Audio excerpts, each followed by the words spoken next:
Olá a todos, sejam bem-vindos a mais um episódio de Defesa A3. No episódio desta semana contamos com a presença de um novo membro deste projeto, o Carlos, que será apresentar no decorrer do programa. Como prometido, vamos fazer mais uma viagem pelo mundo esportivo, com passagens pela Liga dos Campeões, por terras de Sua Majestade e pelos temas principais do nosso país. Será que as primeiras escolhas de Roberto Martínez vão ser consensuais? Esta viagem só ficará completa com os nossos comentários sobre a luta pelos playoffs na NBA e com uma previsão ao Grande Prémio da Arábia Saudita.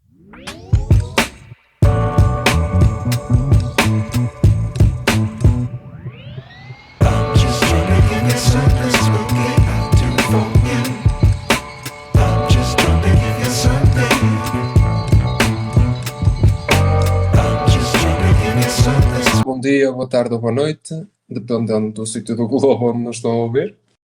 Antes de mais, começar por agradecer aos esforçados e aos fortes que ouviram o nosso primeiro episódio. Sabemos que ainda há muita coisa para limar, mas acreditamos que o caminho é este e hoje esperamos que as coisas corram ainda melhor do que correram na semana passada. O que é que me apraz dizer sobre o jogo do Porto ontem? Eu acho que acabei por ter sorte em não ir ao estádio. Eu que participei em não sei quantos giveaways, tentei arranjar bilhete e acabei por não conseguir. No fundo, acho que até tive alguma sorte, porque foi provavelmente um dos jogos mais frustrantes que eu já vi na minha vida. Eu acho que no fim de um jogo nunca tinha ficado como fiquei e há muita coisa para dizer, há muita coisa que não correu bem, mas acima de tudo há uma frustração que ficou no fim do jogo que eu acho que acaba por ser igual em todos os portistas ou na grande parte deles. Mas acho que o Nuno poderá dizer de sua justiça, ele que esteve no estádio a representar o nosso podcast, acho que pode dizer as sensações que sentiu lá. Sim, bom dia, boa tarde ou boa noite a todos, como disse o Diogo. Se calhar até me arrependo de ter gasto dinheiro, muito honestamente, em ir, porque eu vou ser honesto, eu até estava bem a níveis da ZIA, estava perfeitamente controlado, mas aquelas 3 últimos lances nos últimos minutos deitaram-me um bocado abaixo, vou ser honesto. Eu até posso partilhar convosco que me levantei da cadeira e até pensei, vou mandar o telemóvel ao soalho, mas depois pensei, não, é melhor não, que eu depois, o Porto não passa na mesma e o telemóvel também já não o tenho não. Sim, eu acho que a bola, só se acertasses mesmo com o telemóvel na bola para ela, em vez de ir ao posto ou à trave, entrar. Pois, Acho que também era é a tua verdade. única solução. Relativamente ao jogo, honestamente acho que a melhor equipa ficou pelo caminho. Fica um bocado um sabor amargo porque o Inter foi melhor que o Porto, provavelmente naqueles, acho que foi 14 minutos que tiveram a superioridade numérica em Milão.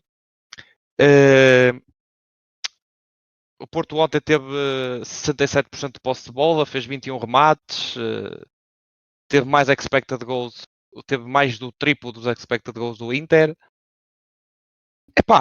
E eu volto a destacar um jogador que sei que é uma opinião muito contraditória neste. Pois, mas eu acho que grande parte das pessoas já saberão de quem vais falar, portanto acho que podemos passar à fase seguinte. Sabes que eu vou falar? Claro, Pois. do nosso cérebro. Sim, mas ontem Costa Sério. concordo. Ontem concordo que o Gruitch esteve bem. Agora, concordo e acho que isto é uma opinião que os portistas que são não tão clubistas e sabem ver as coisas, e nós já discutimos isto várias vezes, pôs a pensar no 11 titular do Porto de ontem e se fosse a pensar num 11 titular de um Porto há 10 anos atrás, quantos jogadores é que jogavam há 10 anos atrás? Acho que a exigência de contratação baixou tanto e isso E o dinheiro não também baixou. pode deixar... O dinheiro também baixou. Para uns, se calhar para outros aumentou. Mas acho que isso não deixa de influenciar a qualidade do jogo, porque quando os intérpretes não são da mesma qualidade, é normal que uma equipa jogue pior. Sim, e podes pegar até no Taremi, que neste momento é capaz de ser a maior referência do Porto no ataque e que nem ponta de lança é mais um segundo avançado. E se tu comparares com o Jackson, Falcões, Hulks, tudo o que tivemos durante este tempo, até o Lisandro, tudo o que tivemos nesses tempos, eu acho que não o trocava por nenhum. Estás a comparar o incomparável aí, nesse ponto. Diz boa noite às pessoas, Zé.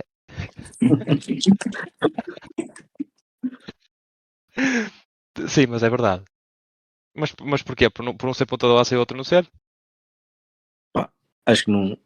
O Taremi, atenção, o Taremi é muito bom, é um jogador completo, ajuda bastante a equipa. Nota-se bastante a ausência dele na forma do Porto jogar quando ele não joga.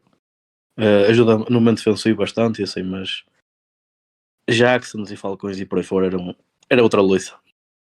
Pois, Mas mas o eu acho normal era nós que, termos essa loiça. na minha opinião, a Conten até acaba por ser o pior da equipa.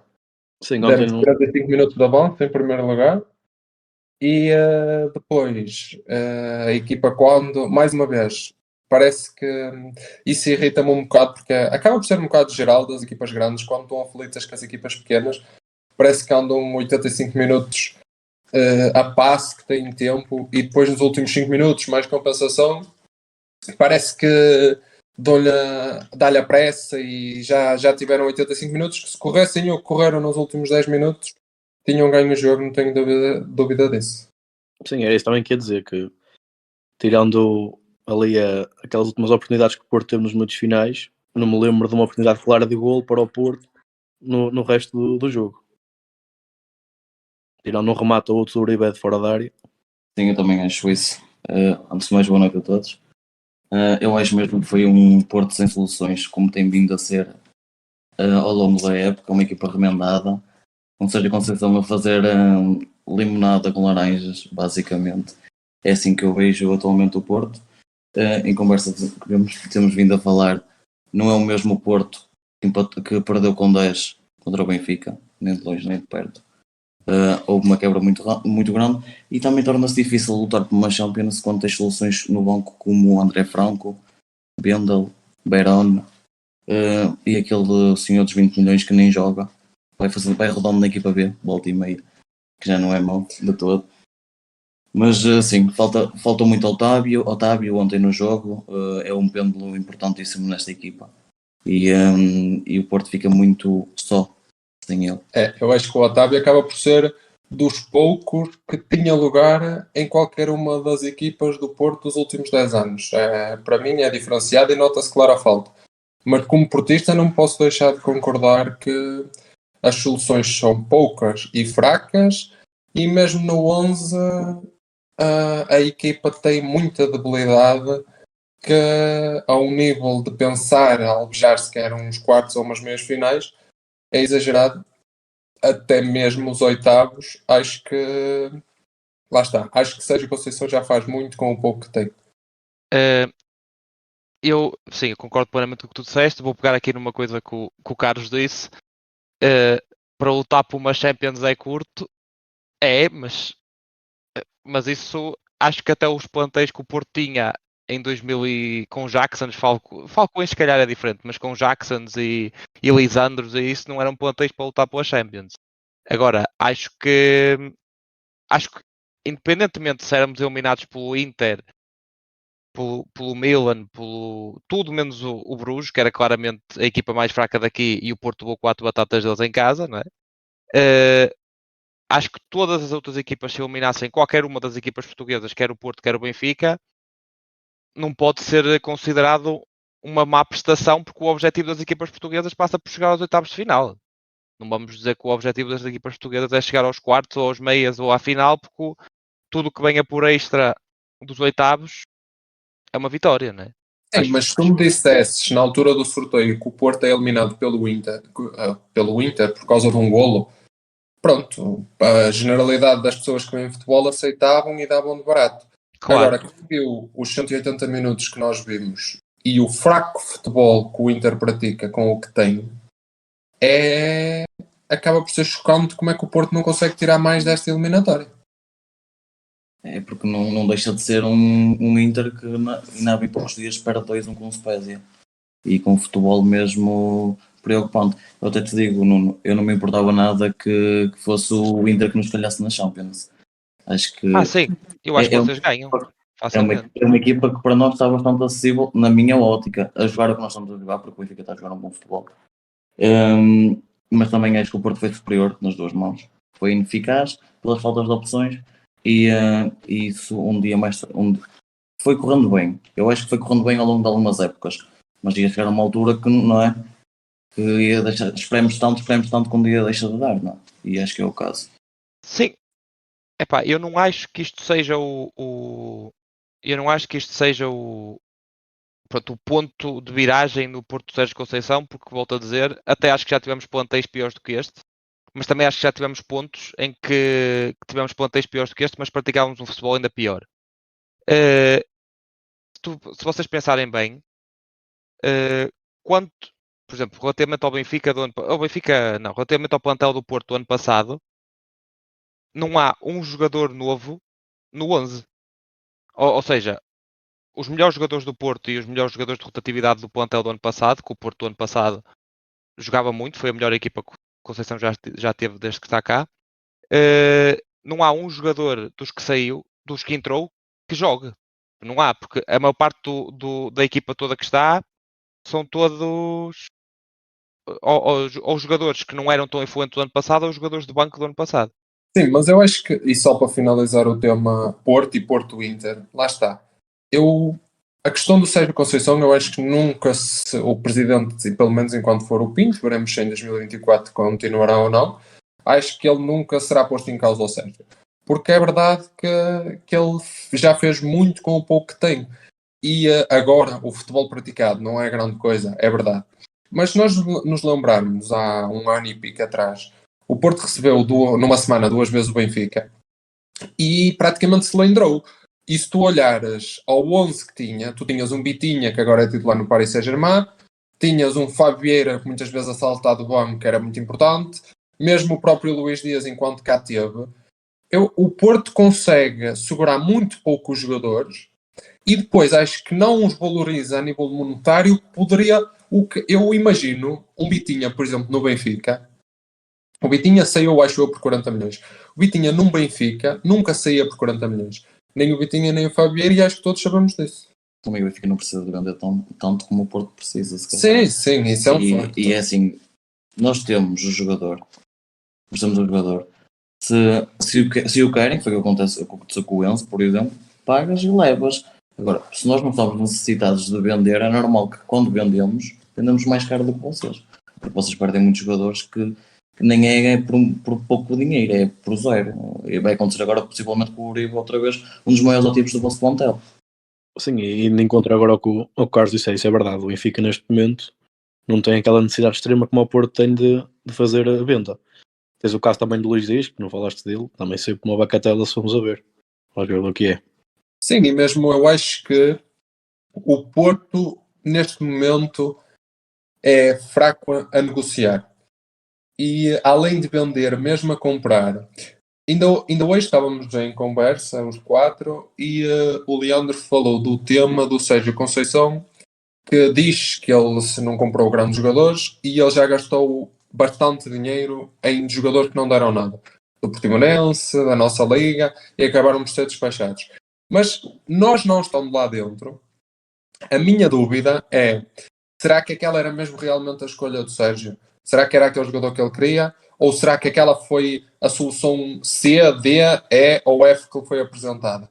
Porque eu acho que o Porto, neste momento, a capacidade negocial de contratar, tanto pagar aos clubes como a nível salarial, é baixa. E isso impede outros voos que quereríamos estar no sorteio de sexta-feira e poderíamos estar, mas infelizmente não vamos estar.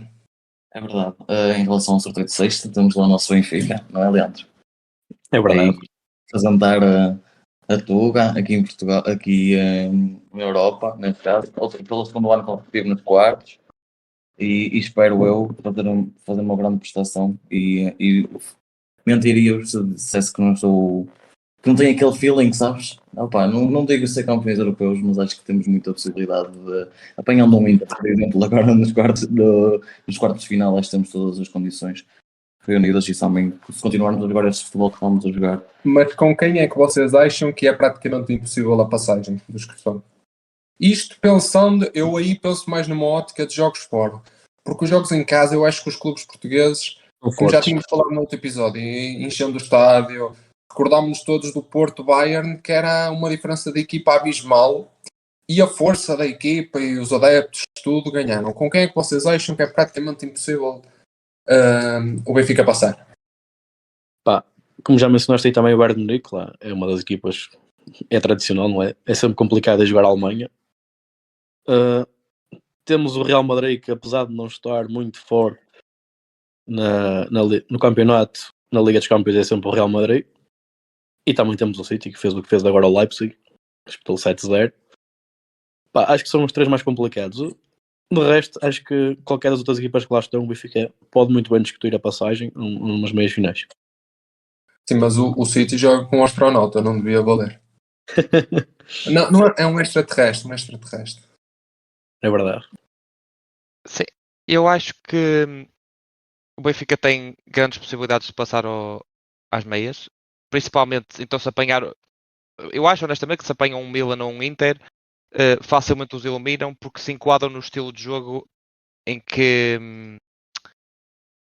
enquadra-se no estilo de jogo em que mais brilham, que é jogar contra equipas que se fecham lá atrás e que até não são assim uma grande ameaça ofensiva. Eu acho que o Porto, por exemplo, dá-se muito mal contra essas equipas e o Benfica não, dá-se bem. Por isso é que também goleiam quase todas as equipas assim mais fracas e isso cá no nosso campeonato. Sempre foi assim e sempre continuará a ser. No entanto, eu acho que se há aí mais um tubarão que eu juntava a essa lista tua, que eu sei que isto vai ser muito polémico e sei que vocês se calhar não concordam, mas neste momento para mim são dos favoritos a ganhar a Liga dos Campeões e eu sei que não são dos mais bem cotados, que para mim é o Napoli.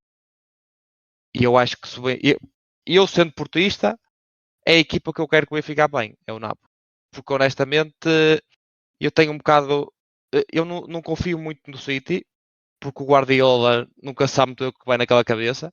Estes tanto são capazes de espetar 7 batatas no Etihad, como perdem um jogo em casa, esse jogo facilmente em casa com o Leipzig, como poderia ter acontecido ontem. E o Bayern, sim, o Bayern talvez seja outro campeonato também. Eu ontem estava a ouvir no fim do jogo do Porto, estava a ouvir no Canal 11 um antigo treinador da formação do Benfica, acho que ele chegou a treinar os Júniores na Youth League, que era o João Tralhão. E ele disse que, como pensando na ótica do Benfica, o clube que preferia apanhar era o Chelsea, porque desconfia sempre muito das equipas italianas. Porque tu nunca sabes. Eu concordo que o Inter, quem viu os 2 jogos com o Porto, com o Benfica, no momento de forma que está e com a vontade que tem, provavelmente elimina o Inter. Pelo menos em jogo jogado, tem equipa facilmente para o Inter, mas as equipas italianas são muito matreiras. O Napoli já foge um bocadinho desse, e principalmente este Nápoles desta época, foge muito dessa tradição da equipa italiana. Mas o Inter é sempre uma equipa difícil porque tu nunca sabes o que é que eles querem de jogo, porque eles parecem não querer nada de jogo e de um momento para o outro aumentam ritmos, aumentam a intensidade. É muito complicado. Sim, eu acho que é mesmo precisamente por causa disso do Nápoles que eu acho que eles podem eliminar o Benfica. Porque são uma equipa que ofensivamente dá muito mais ao jogo do que qualquer uma das outras. E porque o Inter completamente fechou-se num 5-3-2 no Dragão. O Milan, aquele jogo com o Tottenham, Nossa Senhora do Céu, pá, e eu acho que eles podem causar muitas dificuldades ao Nápoles, ao Benfica. Pronto, e pegando no tema do Nápoles, é assim, é verdade que estão a jogar um futebol muito atrativo e assim, mas se formos a ver, o Nápoles este ano ainda não creio que tenha apanhado verdadeiramente uma equipa que se possa dizer que também esteja assim num alto nível. Se fores a ver, os grandes italianos estão todos num ano, pronto, é típico, estão todos em baixo de forma. Temos o caso do Inter, do Milan, assim que não estão no ano deles, em Juventus. E se fores a ver, na fase de grupos, ficaram tudo bem num grupo com Liverpool, Ajax e Rangers, mas atenção que é um Liverpool que neste ano está bastante mais fraco também. É um Ajax que também não está ao nível que teve nos outros anos anteriores. E pronto, e um Rangers que está lá para passear só marcar a presença. E daí também não se sabe verdadeiramente como é que vai ser quando o Nápoles apanhar verdadeiramente um adversário que lhes possa causar um pouco mais dificuldades. Eu acho que o Nápoles este ano tem todas as condições de jogar o futebol que está a jogar. De ir longe, não digo ganhar a Champions. Mas respondendo à pergunta que vocês tinham feito há um bocado de quem é que eu gostava, olha, podíamos apanhar facilmente as equipas italianas, porque também já apanhámos uma equipa italiana na fase de grupos e por acaso demos-nos bem. Assim como também discordo um bocadinho do que tu disseste, Nuno, em relação ao facto do Benfica se dar bem com equipas fechadas. Eu concordo, é verdade, até porque nós lidamos com isso o campeonato inteiro, porque as equipas ditas pequenas se fecham muito mais, mas contra os três grandes e pronto, mas também já jogamos contra um Paris Saint-Germain que não se fecha e nenhum dos dois jogos perdemos um dos dois, portanto também jogamos contra o Porto, que é uma equipa que na teoria, e não é só na teoria porque nós benfiquistas sabemos perfeitamente disso e curto-me dizer, mas a verdade é que nós somos sempre sarrafados por vocês. E percebes, é uma equipa que joga de olhos nos olhos com o Benfica e que pronto, este ano foi diferente, que também estávamos já com 10 e facilitou um bocadinho, mas eu não acho que o Benfica jogue só bem contra equipas fechadas. Acho que nos debatemos qualquer tipo de equipa, preferia que fosse o Chelsea ou o Inter ou o Milan, claro, mas não teria qualquer tipo de receio se viesse outra equipa qualquer, porque opa, é o futebol e nem sempre os melhores passam, é o caso do Porto agora, portanto. Mas qual é a tua aposta? Eu acho que cada um de nós pode só deixar assim um cheirinho do sorteio de sexta-feira para a equipa que queira calhar ao Benfica. Olha, eu começo. Eu, se tivesse que apostar, acho que o Benfica vai ao Bernabéu. O Benfica real. Então é certinho que vocês chafam-se do Real. Com o Real não jogam. Eu acho que. Mas já tinha esta previsão e eu acho que é com o Nápoles. Eu acho que nós vamos receber o Chelsea. Estou com o feeling do regresso do Enzo e do Félix. Pá, e eu ponho as minhas fichas contra o Milan, eu. Pronto, é certinho, malta. Para reeditar Ou aquela. seja, será Inter, Bayern, Bayern, City. É isso. É isso. Sim, é um desses três, de É um certeza. desses três, Pronto, certinho. apostem que é certinho. Mas pronto, malta. Com isto tudo, com este furor da Liga dos Campeões, agora vamos ter a paragem das seleções e vamos ter a primeira convocatória do Berto Martins, né? E, epá, e foi aqui um tema que causou alguma discussão aqui na nossa imprensa, não foi? E epá, eu honestamente, nós fizemos todos a nossa convocatória, que vai ser anunciada na sexta-feira.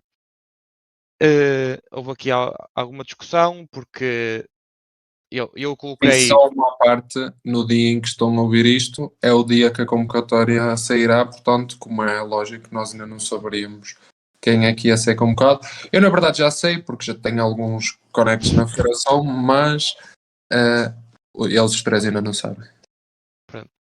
Então o Diogo vai poder explicar melhor porque é que as nossas opiniões estão completamente incorretas.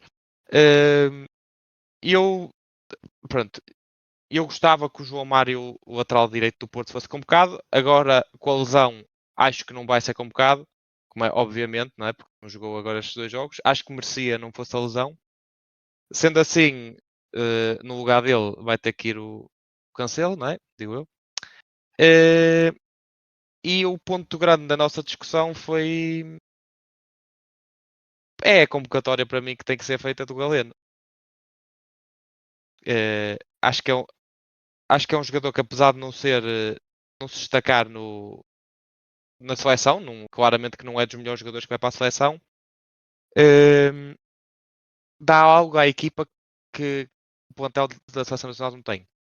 Nós não temos nenhum extremo rápido puro, que o único jogador que se aproxima mais de um extremo que Portugal tem e que eu vejo a ser convocado é o Rafael Leão, mas eu até se pode discutir o facto de ser mais um ponta de lança móvel do que ser propriamente um extremo puro.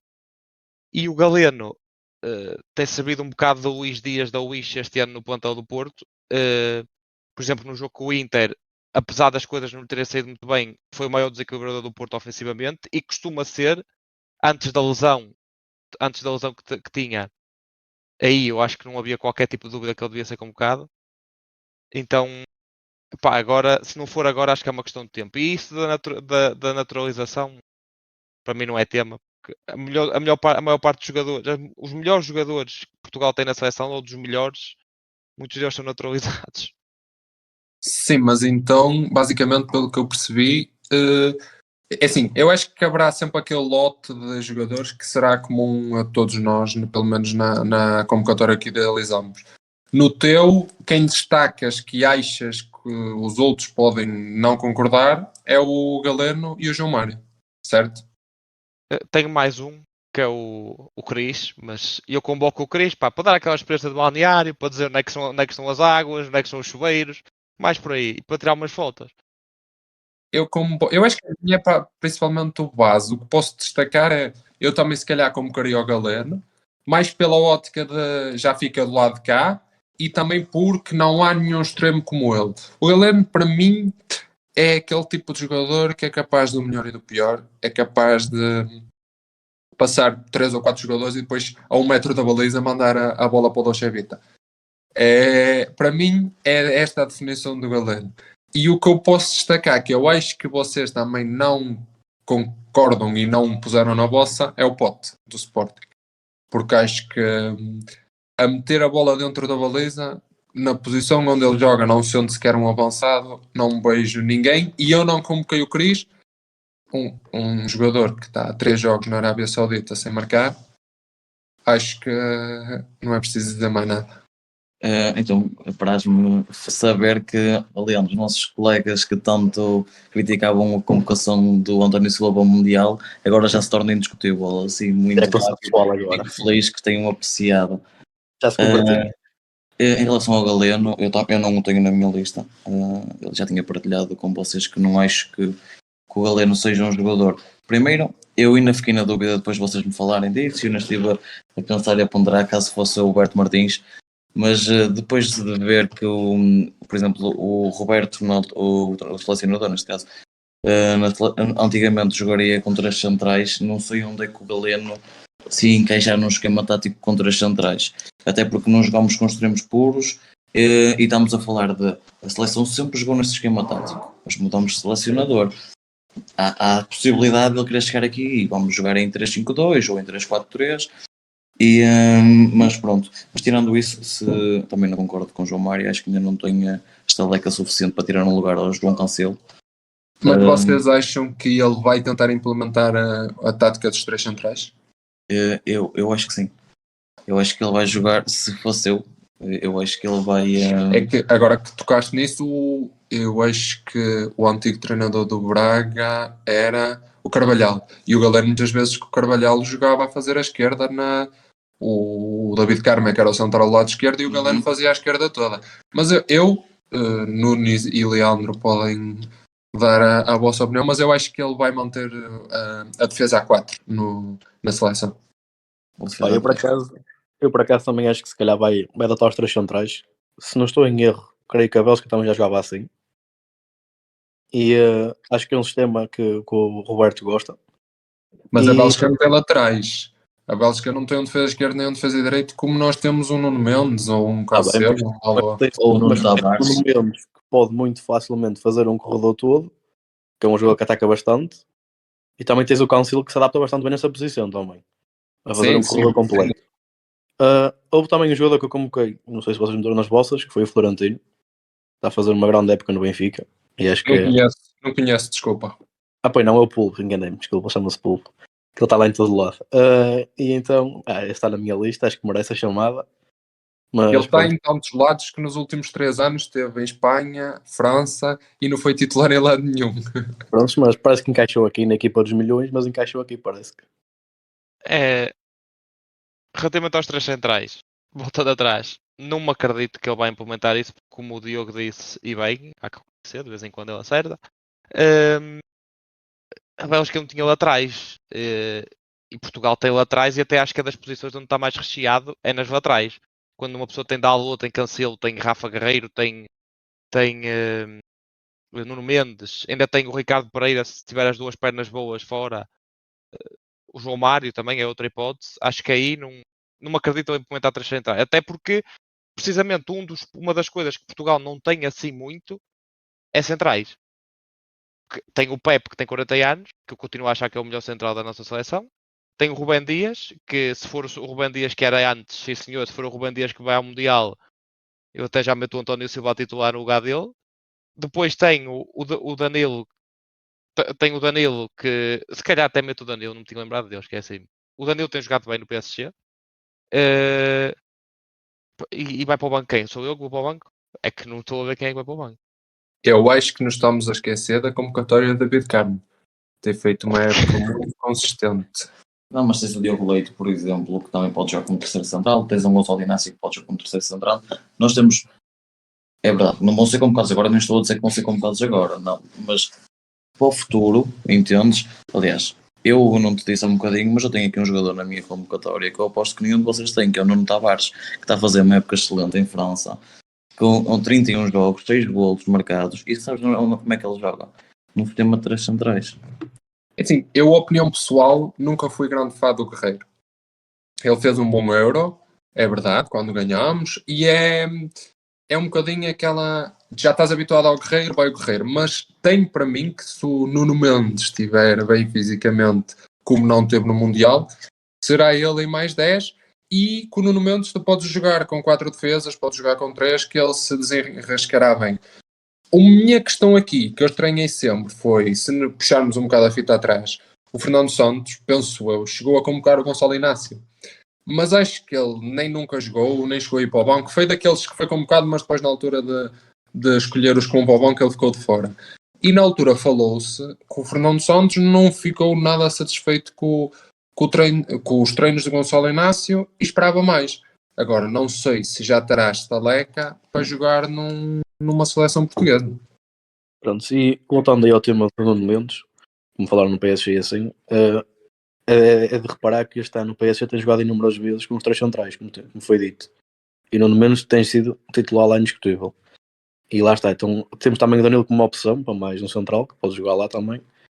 E o Diogo Leite também, acho que é uma opção bastante válida, que tem feito uma excelente época na Alemanha e uma boa Liga Europa. Malta, deixem-me só reafirmar que o Diogo Leite está a fazer uma excelente temporada no União Berlim, mas estamos a falar do mesmo Diogo Leite que o ano passado no Braga era suplente de quem? Do David Carmo, que agora joga na equipa B do Porto. Eu acho que o Diogo Leite não é solução, para já. Se ele tiver mais uma época como a que está a ter este ano, acho que sim. O Gonçalo Inácio, acho que se ele tivesse outra cor na camisola já tinha sido convocado. Eu honestamente, mas isto já disse quando o António Silva foi convocado, não sei se ele é inferior ao António Silva. Eu vejo que o António Silva tem potencial mas vejo-o a cometer.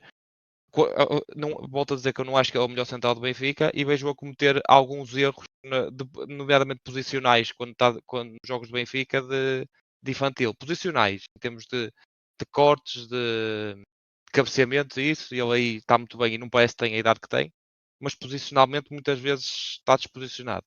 Eu noto isso, por isso é que eu acho que o Gonçalo Inácio poderia merecer uma chamada já.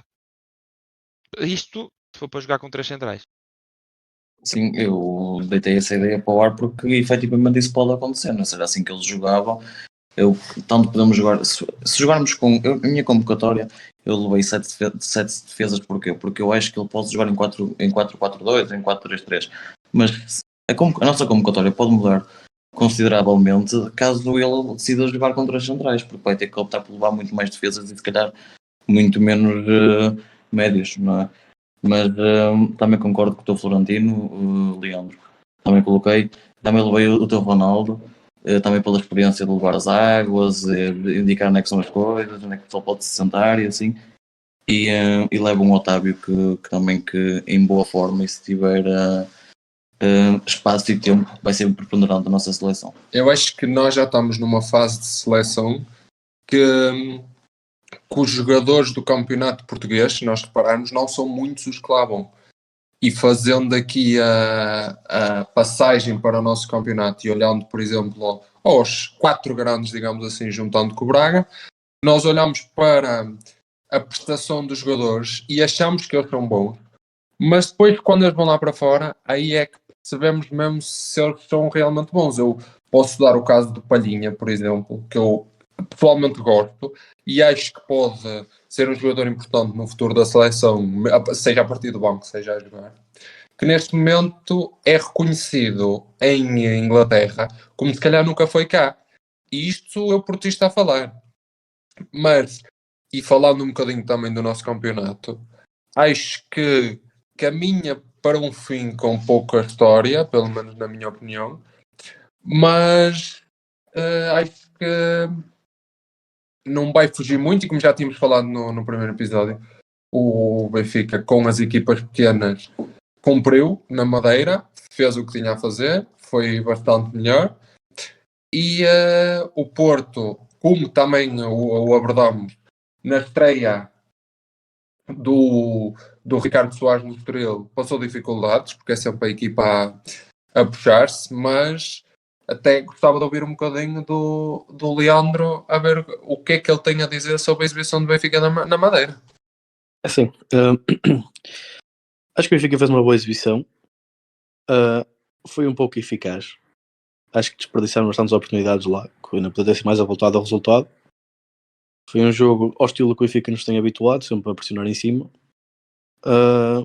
Falando um bocadinho do Porto, o Porto teve um jogo até complicado. Foi mais complicado que eu estava à espera, com o Estoril. Sei que fosse um bocadinho mais fácil. E esta semana acho que se pode decidir muita coisa no jogo do Braga com o Porto. Acho que é um jogo muito importante para o resto do campeonato. E veremos como é que vai ser agora, acho que é domingo, se não estou em erro, o jogo. Sim, eu acho que a vitória do Porto foi bastante mais sofrida do que aquilo que qualquer um estava à espera. Apesar de que o Estoril, como o Diogo disse a semana passada, e bem, com o treinador, eles iam querer mostrar o que eram. No entanto, eu acho que voltou a demonstrar-se que, para mim, há ali um Como jogador dizer, já são muitos anos a virar francos. há ali um jogador no Porto que eu acho que tem que ter mais minutos. Aliás, acho que no Inter também teve que ter mais minutos e entrou muito bem no jogo, que é o Namazo. E acho que ele, o Estoril foi dos melhores em campo e saiu cedo. Não, o outro. Foi dos melhores em campo novamente. O Gruitch, mais uma vez, foi dos melhores em campo.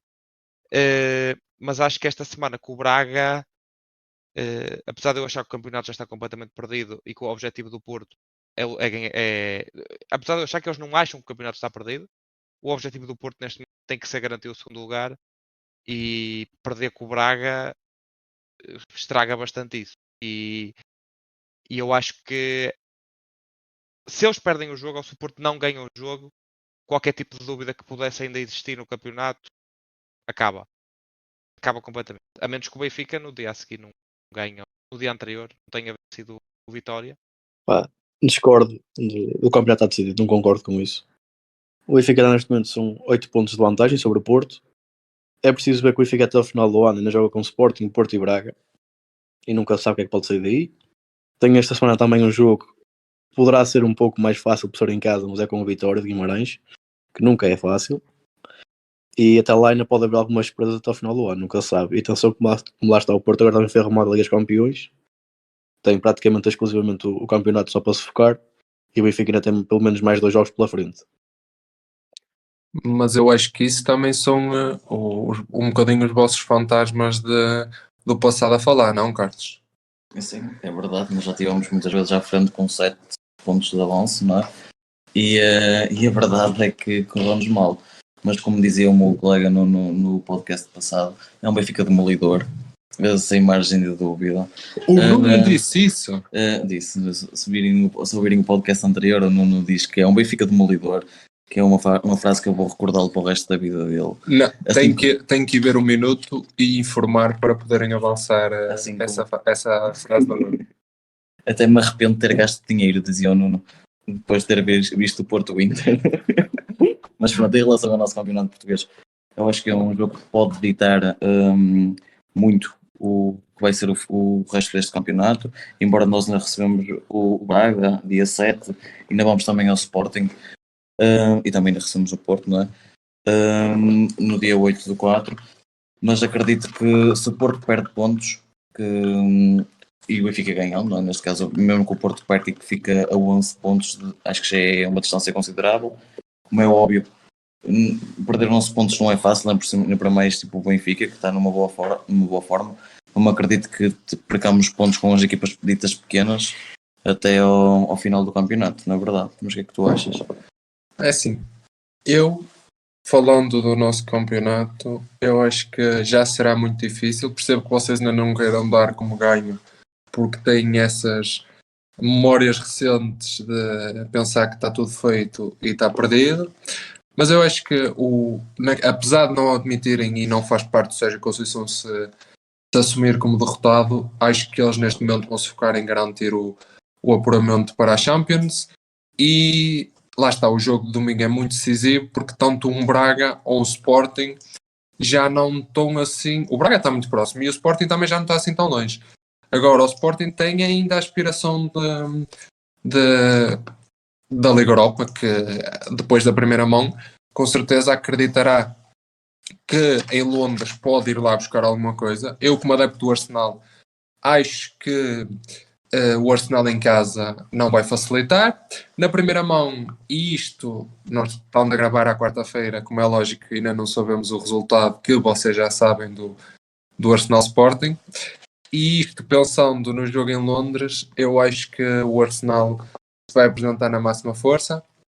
Ainda que não seja o principal objetivo, ganhar a Liga Europa é sempre bom.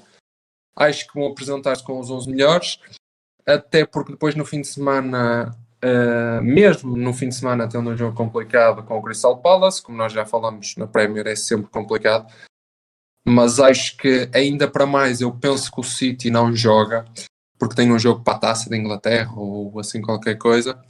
Eu acho que o Arsenal pode aumentar o fosso de 5 para 8 e deixar a pressão do lado do City, que depois terá que ganhar o jogo para voltar a repor a diferença de 5 pontos.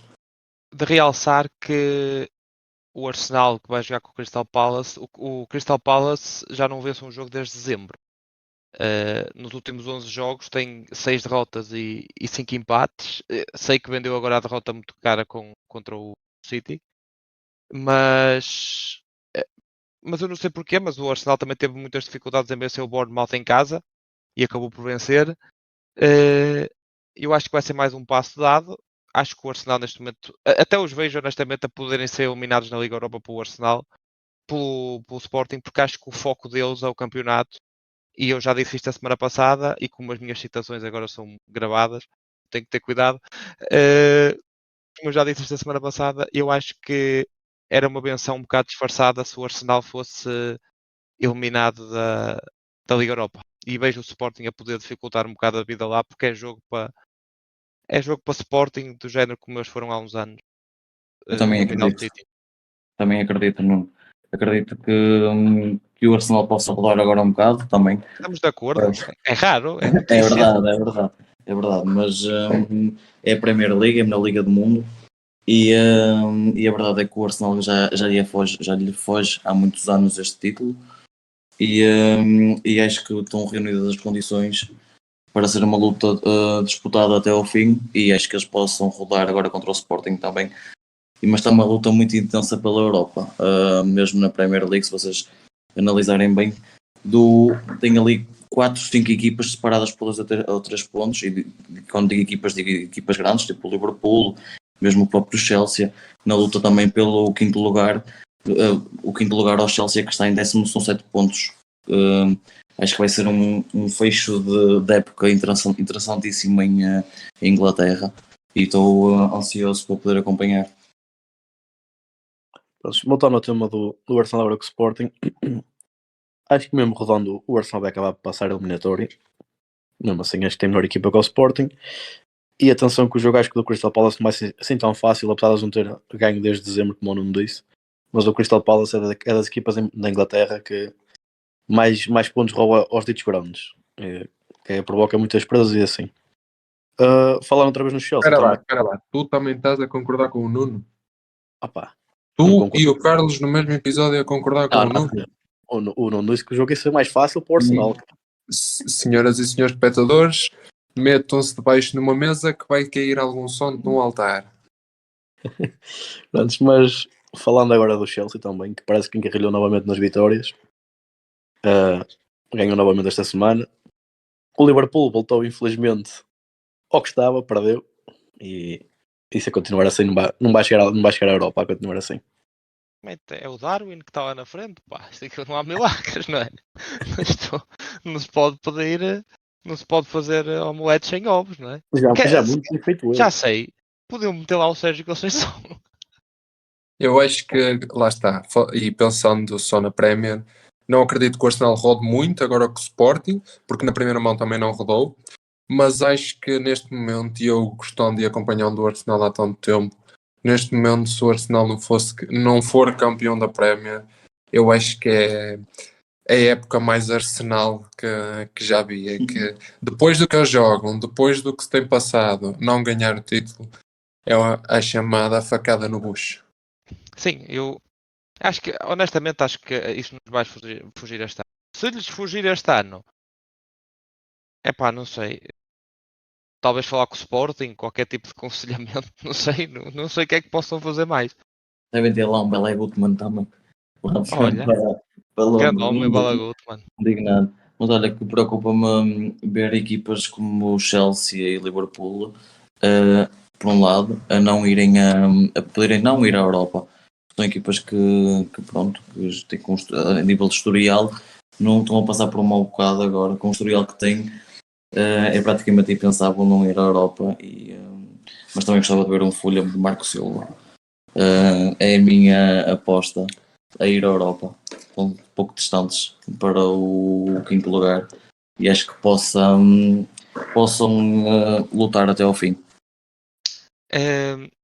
Epá, agora futebol já está. Eu acho que não há nenhuma maneira fácil de fazer a ponte para a NBA, não é? Porque por isso vou fazê-la diretamente. Sim, Falando um bocadinho. futebol com os pés para futebol com as mãos. Sim, Basicamente, acho que e é eu isso. sei que esta área não é muito do Diogo e do Carlos, por isso se quiserem tomar um café, ir à casa de banho, aproveitem.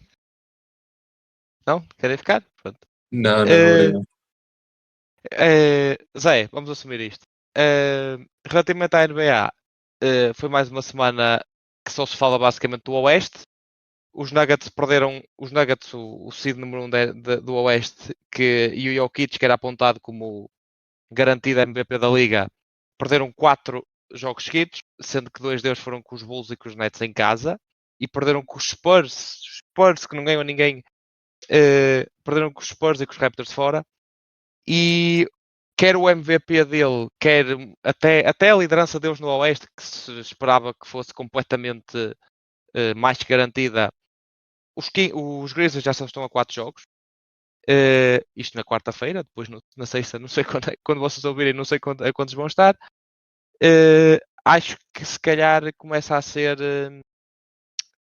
demonstrar a fraqueza cá no Oeste, e no momento em que as 3 melhores equipas da Liga estão as 3 no Oeste. Sim, é verdade, e também é preciso reforçar agora a sequência de vitórias também dos Lakers, que estão a ganhar um boost, que se calhar em vez de ir aos play-ins, que era o que se esperava, podem entrar diretamente aos playoffs, e continuar assim. Destacar também as vitórias dos Oklahoma, que também vem de uma sequência de 3 vitórias, ou 4, se não estou em erro. E mais uma vez, como o Nuno disse, as derrotas dos Nuggets pode pôr em causa a corrida para o MVP do Jokic, que também supostamente estava garantido, e aparentemente já está um pouco diferente disso. Sim, pegando um bocado naquilo que tu disseste dos Lakers, realmente desde que foi a trade deadline a equipa dos Lakers mudou completamente. E eu, pronto, sendo fã dos Lakers até posso ser um bocado parcial, já sabem, mas eu gosto daquilo que estou a ver, e acho que o LeBron, estando de fora, que o LeBron supostamente ia ser reavaliado 3 semanas depois da lesão, deve estar quase a fazer essas 3 semanas, mas acho que se a lesão fosse mais grave, ou se aquilo não estivesse a correr bem, eu não estava tão entusiasta e tão... Primeiro, nem sequer estava com a equipa, estava a tratar do pé. Não estavas tão entusiasta e tão bem disposto como se vê ele no banco muitas vezes, porque eu acho que ele sabe que vai voltar, porque acho que sabe que aquela equipa tem potencial de ir mais longe, principalmente quando o Oeste está completamente a descambar, e eu neste momento começo a pôr os Lakers, e se calhar talvez Lakers, Golden State e Suns, com os Suns, se o KD voltar, se não voltar é outra questão. Isto tudo é feito do paradigma que os Lakers estão completamente saudáveis, ou que têm o AD saudável e o LeBron a 90%. Se isto acontecer, eu vejo os Lakers a poder, muito honestamente, lutar para chegar às finais de conferência ou mesmo chegar às finais de conferência do Oeste. Sim, concordo com isso, mas lá está, como disseste, o AD é sempre aquele ponto de interrogação que a qualquer momento, num lance qualquer de jogo, arranja uma lesão para parar um mês, Claro. precisa de dois. Sim. Há sempre E já está a doer uma há muito tempo. Hoje também é verdade. Já Até está a te doer estragar. uma há muito tempo. E diga uma coisa só em questão informativa. O Kevin Durant continua lesionado? Continua Ainda sim, está. senhor. Vai ficar, provavelmente só regressa no início dos playoffs. Mas, por exemplo, a lesão que o Kevin Durant teve é uma lesão tipo KD, que nem sequer foi no jogo. Sim, Foi no no shoot around. aquecimento. E eles vão aos playoffs? Certo Sim, irem? estão em quarto, mas é o que eu te estava a dizer, a diferença entre o quinto seed e os Lakers neste momento são os 10º, são 3 jogos. Ou seja, se os Suns perdem 3 jogos e os Lakers ganham 3, os Lakers já são quintos e os Suns são 10º. Por isso é que a luta está completamente ao rubro. E para além disso, há aqui um site que é acho que é o NBA Analytics, não, Tankathon, que faz um site dos schedules, ou seja, dos calendários mais fáceis com base na posição dos oponentes até ao fim. E os Lakers têm o calendário mais fácil até ao fim do ano.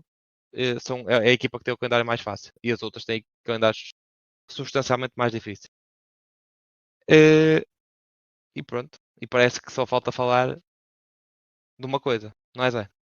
É verdade. Deixamos aqui as bolas de lado e passamos para as 4 rodas. Temos esta semana o Isso não foi propriamente a melhor frase que tu já disseste. Pá, temos aqui agora esta semana o Grande Prémio da Arábia Saudita. Começamos mais uma vez com a Ferrari a meter a pata na poça, por assim dizer, em que o Leclerc vai ser penalizado em 10 lugares por causa da troca da componente elétrica. E alguma expectativa para ver também Aston Martin se mantém no ritmo que manteve a semana passada. Mas acho que aí também o Carlos pode falar um bocadinho, que ele parece que é adepto aí do Alonso. O Alonso ainda continua a ser o meu corredor preferido da Fórmula 1. E eu achava que eu estava bastante empolgado para este grande prémio, porque achava que, visto a última temporada, que ia ser uma luta intensa entre o Leclerc e o Verstappen, mas visto que aconteceu isso em relação ao sistema elétrico, acredito que vai ser entre ele e o Pérez, o colega de equipa, a lutarem pelas duas primeiras posições. Eu acho que, lá está, a Fórmula 1 acaba por ficar um bocado monótona quando, como nós já falámos no episódio passado, um dos principais pilotos do principal rival diz que a época está perdida. Acredito no Grande Prémio para a Red Bull mais um. Acho que o Alonso e a própria Aston Martin, com tanto o Alonso como o Stroll podem se interferir, mas acho que será 1 e 2 para a Red Bull. O Leclerc, com a penalização, dificilmente chegará lá, porque é muita gente a disturbar. No limite, podem começar a optar pela ideia que eu dei na semana passada de não ter as pessoas a disturbar ao fim de um determinado número de voltas, mas com certeza que o Nuno também saberá dizer melhor a opinião dele relativamente a essa ideia. É boa, não sei porque não. Já podia ter sido implementada há mais anos. Mas eu acho que a Red Bull. Porque acho que o circuito de Jeddah na Arábia é um bocado traiçoeiro. E temos que lembrar que isto é citadino. E apesar da penalização de 10 lugares do Leclerc, que pronto, é Ferrari no seu melhor, eu acho que possivelmente a Red Bull pode não ser uma corrida assim tão fácil quanto se pinta, principalmente por ser citadino. E não sei se vocês se lembram do acidente que o Mick Schumacher teve lá o ano passado, mas esbardalhou aquele aço todo nos treinos. E eu acho que o mínimo erro naquele circuito não há escapatórias, né? Vai-se à parede. E não vai haver luta entre o Pérez e o Verstappen. Se for a Red Bull lá na frente, é o Verstappen que ganha e o Pérez fica em segundo, porque são pilotos de categorias diferentes. O Pérez já nem devia lá andar, muito provavelmente, porque há pilotos melhores que estão cá de fora. E, Carlos, surpreendentemente, concordamos em mais uma coisa: o Alonso é o melhor piloto que lá anda. Por isso, já são para aí 2 ou 3. É verdade. Só que eu não acompanho muito Fórmula 1, mas agora tenho estado mais a pensar também, porque passa desse bichinho, sabes? E Eu acho mesmo que o Alonso pode lutar ali pelo terceiro, quarto lugar no Grande Prémio, mas nada mais do que isso, até porque a Red Bull vai controlar do início ao fim e vai ser assim o campeonato inteiro. Só Mas se também não tivermos acidentes à frente. Se não tivermos fiquem, acidentes à frente, fiquem a aguardar que com certeza na próxima semana iremos fazer o rewind do que foi este Grande Prémio. Portanto, fiquem ligados. É verdade. Pronto, e antes de concluirmos, decidimos criar aqui entre nós uma espécie de um concurso, uma competição que vamos fazer, em que todas as semanas vamos sempre lançar uma aposta a cada um, múltipla. A aposta é esta, que quem vencer a cota vai ser somada e no final da época vamos ver quem é o vencedor, para tornar aqui as coisas um bocadinho mais interessantes entre nós, mais umas picardias para variar. E é isso. Prontos. Espero que tenham gostado deste episódio. de realçar, deixem-me só interromper, de realçar que também estamos à procura de patrocínio, por isso vai estar no BetClick, estão à vontade, por É isso quem quiser. estamos a dar a dica. Sol Verde também, não somos descasitos, mesmo os gajos dão um XBet, podem vir. Não, desculpa, mas neste momento com os russos não queremos nada. Sim, também é verdade, tens razão. Não há E eles nenhuma também casa não, ucraniana da eles aposta? também não entendem nada não entendem nada do que nós dizemos, portanto, queremos pelos de cá, tipo BetClick, Betano, pronto, o XBet também pelo preço certo também vamos. Mas basicamente acho que é isso. O último paga ao jantar, não é? É verdade. É verdade, sim. Vamos aí. Espero que gostem de frango de churrasco cá em casa. Esse para ganhar é só meter tudo ao contrário do que o Diogo mete. Exatamente. É essa a É dica. certinho. Pessoal, espero que tenham gostado. Terminando esta parte aqui, pronto. Espero que tenham gostado deste episódio do Defesa A3. Esperamos contar com vocês para a semana, para falar um bocadinho mais de uma semana de desporto, naquele desporto onde amamos. E não se esqueçam de nos seguir nas redes sociais, no Instagram e TikTok, criamos agora recentemente, com a tag Defesa A3. De nos seguir no Spotify e no Apple Podcast. Um abraço, pessoal. Bom dia, boa Um noite. abraço, malta, Boa tarde. Mas... e até para a semana.